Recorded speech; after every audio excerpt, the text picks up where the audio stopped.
At creation, God described humanity as very good.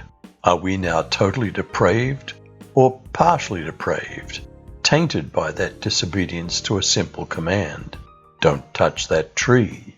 Has sin totally destroyed the very good in the creation called humanity? Long before the covenant made at Mount Sinai, another individual, Abraham, trusted God and obeyed a simple command: leave your country. Is such uncomplicated faith in action the basis of a living faith versus the inaction of a dead faith? Abraham's willingness to sacrifice his son of promise is filled with complex emotions and a simple faith that God had made a promise regarding that same son. Symbolically, we're reminded of our Father in heaven whose Son died for our sins. Through his incarnation, he became a descendant of that same family. It was a family with glaring faults and a simple trust in God. Do we also have glaring faults? Do we also have a simple trust in God? You decide. Genesis is the first book of Moses, of the law, of the Pentateuch, of the Torah. How does Old Testament law relate to Christians?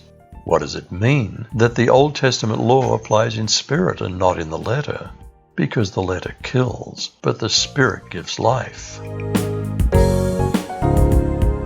Are we circumcised of the heart, not the flesh? Are hatred and verbal abuse the same spirit as murder? Is lust in our hearts the same spirit as adultery? Do we rest in Jesus, but a specific day of rest is no longer commanded? Are we to no longer judge one another over such things as food laws and worship days? Were they a shadow of the things to come?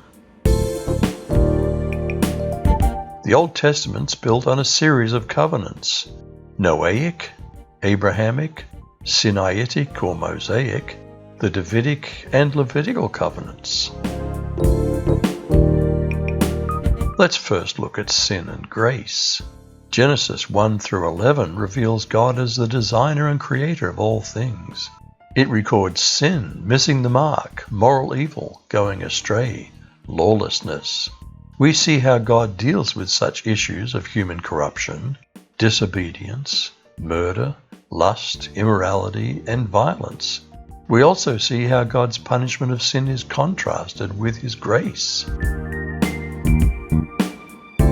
In punishment, God expelled our first parents from the garden, limited human lifespans, sent the flood, cursed the tower, and instituted physical death.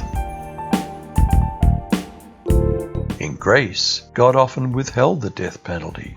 Cain was protected with a mark. Noah was preserved. And despite sin, God allowed people to reproduce. We're introduced to patriarchs and matriarchs, their imperfections, and their faith. Is it that faith that will eventually form the basis of a new covenant?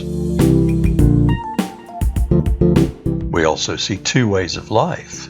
We can discern two overall directions which people took: the way of Cain, a society which became worse and worse, for example Lamech's reign of terror, and the way of Seth, a people who began to call on the name of the Lord and walk with God. In Genesis 12 to 50, we're introduced to four faithful men. God called Abram. What was required of him? Was it obedience? A responsive faith? Is that also required of us today? The promise to Abram is a narrative strand throughout the rest of Genesis. Why Abram? God didn't do this for him alone, but for all the families of the earth. A blessing on the life of anyone is for the sake of others, and it's God's prerogative alone. God blesses his people today not because we're extraordinary, but because there's work to be done, and because he wants to see all people blessed. This is the gospel according to Paul. Why are Genesis 10 and 11 out of time order? Ancient writers were not always concerned with things being in perfect chronological order, but in teaching valuable lessons. Perhaps Genesis 11 and 12 are together as a lesson. Why? In Genesis 11, people tried to make their name great, but God cursed their efforts. In chapter 12, God promised to make Abraham's name great. A name's not something we give to ourselves. It's something God gives. What made Abram distinctive was his call, not his background. How can we summarize the promise to Abram?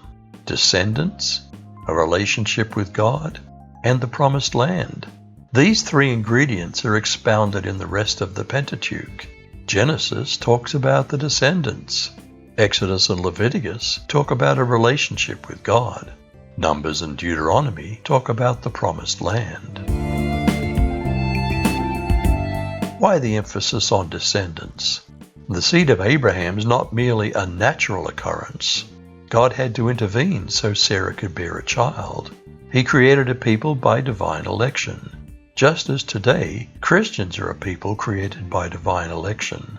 A main component of the covenant relationship was faith, a component Israel once lacked.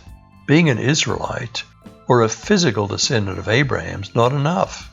We must believe and become a spiritual seed of Abraham through faith. Abraham's descendants, Isaac, Jacob, and Joseph, were a partial fulfillment of the promise. When and how is the complete fulfillment of this promise? It's a mystery that begins to be revealed in Genesis. Will you come along for the ride? Are there answers in Genesis, or an abundance of mysteries and questions for which there are answers only found much later in human history? In the Gospels, you decide.